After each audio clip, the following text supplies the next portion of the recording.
د قبایلی ضلع باجوړ د خبریالانو د پیښورانه صلاحیتونو کې د خوالي راوستلو او دوی د نوي دور د ډیجیټل د شمېر مهم ټولز نه د خبرېدلو لپاره د یو تربیتي ورکشاپ تابع وشوه. د یو غیر سرکاري صحافتي تنظیم له طرفه تابع شوي دا تربیتي ورکشاپ د باجوړ پریس کلب ښار په ودانۍ کې ترسره شو. د یو ورځني تربیتي ورکشاپ کې د ملک د مختلفو ورځپاڼو، ټلویزیون، ریډیو او انلاین ادارو سره کارکوونکو یو شمېر صحافیانو ګډون وکړو. د ضلع په تاریخ کې اول ځل تابع شوي دې تربیتي ورکشاپ کې ځایي خبریالان د نوي دور د ډیجیټل د یو شمېر مهم ټولز د نومونو د دې د استعمال او اهمیت په هکله په تفصیل سره خبر کړی شول.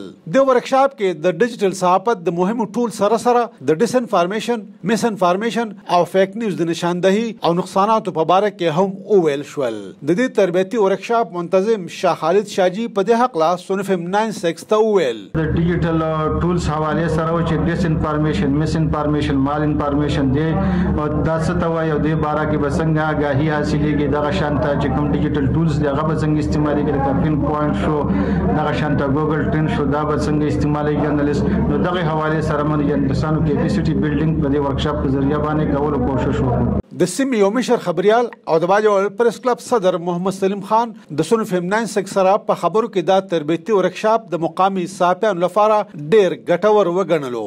زمونږ کوم ایریا د ایجنسیانې اوس ضلعې شولې، نو دلته چې دا کوم حالات تیر شو، دا کوم واقعیات تیر شو، تاسو ګورئ اپریشن یې وشولې، دغه شانته کې نور حالات هم راغلل.